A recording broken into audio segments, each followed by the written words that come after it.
Vamos conversar um pouco sobre as principais bacias hidrográficas mundiais e eu quero começar um bate-papo sobre o continente europeu.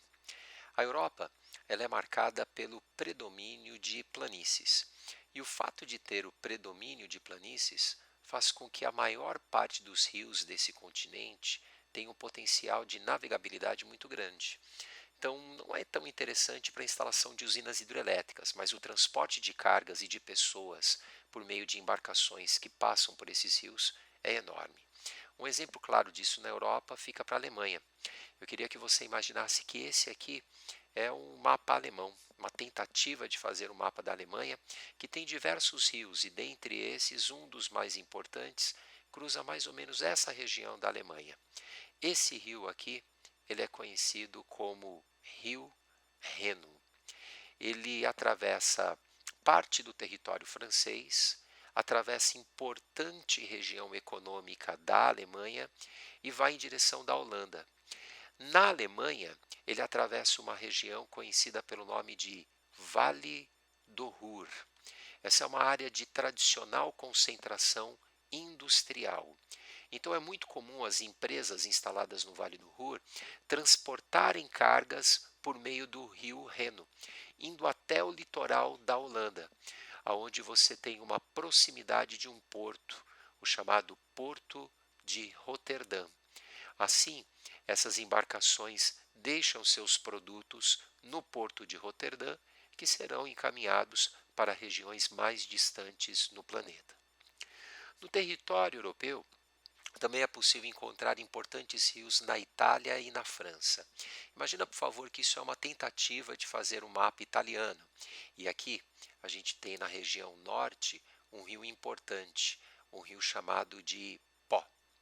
O rio Pó, ele é de grande serventia para a irrigação.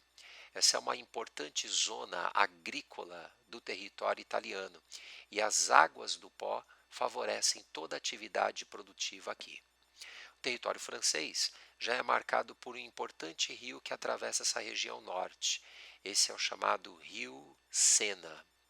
Enquanto que sua parte meridional, sua parte mais ao sul, é marcado por um outro rio chamado de Ródano. Os dois rios são muito utilizados para o transporte, ou seja, particularidade que é muito comum na hidrografia do continente europeu. Saindo um pouquinho da Europa, eu gostaria que a gente fosse para a América do Norte.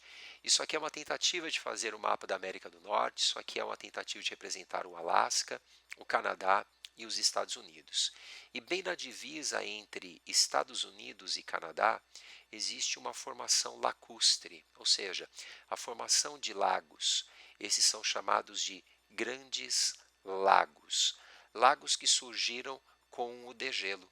No passado, toda essa região foi coberta por muito gelo, e esse gelo, ao derreter, possibilitou a formação desses lagos. Evidentemente, os lagos são muito utilizados para o transporte de carga entre Canadá e Estados Unidos. E aqui existe um rio famoso. Esse aqui é o chamado Rio São Lourenço, um rio também navegável, muito usado na economia canadense, transportando cargas que levam produtos do Canadá para o Atlântico, como também embarcações que levam produtos para toda essa região econômica do Canadá. Nos Estados Unidos, toda essa região central é marcada por planícies, e aqui você encontra uma importante bacia nessa planície chamada de Bacia do Mississippi, Missouri. Essa planície apresenta grande desenvolvimento da agricultura. Então, tanto para o transporte de cargas, como também para a irrigação, as águas desses dois rios muito utilizadas. Essa é uma bacia importantíssima nos Estados Unidos da América do Norte. Vamos agora um pouquinho saindo desse eixo americano, vamos para a África. Eu queria que você imaginasse que esse é um esboço do mapa africano. Aqui eu tentei representar a linha do Equador, e a linha do Equador divide praticamente a África em duas áreas. A gente tem aqui um rio importantíssimo que nasce nessa região equatorial e vai no sentido norte. Esse é o chamado Rio Nilo. um rio histórico, um rio importantíssimo para o desenvolvimento econômico de todo esse eixo. Ele atravessa uma região muito seca, o deserto do Saara, e até hoje é muito usado para irrigação nessa região, como também para o transporte. Existem vários trechos do Nilo que são navegáveis. Já a região central da África apresenta um outro rio importante, que é o rio Congo. Esse rio atravessa a região equatorial, uma região sujeita a muitas chuvas, conferindo, portanto, a esse rio um volume d'água extraordinário. Está entre os rios com maior volume d'água do planeta. Para finalizar, gostaria de falar um pouquinho sobre a China.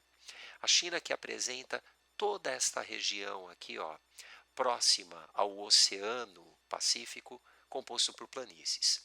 Existe uma planície aqui, ó, que é a planície que apresenta o Rio Amarelo.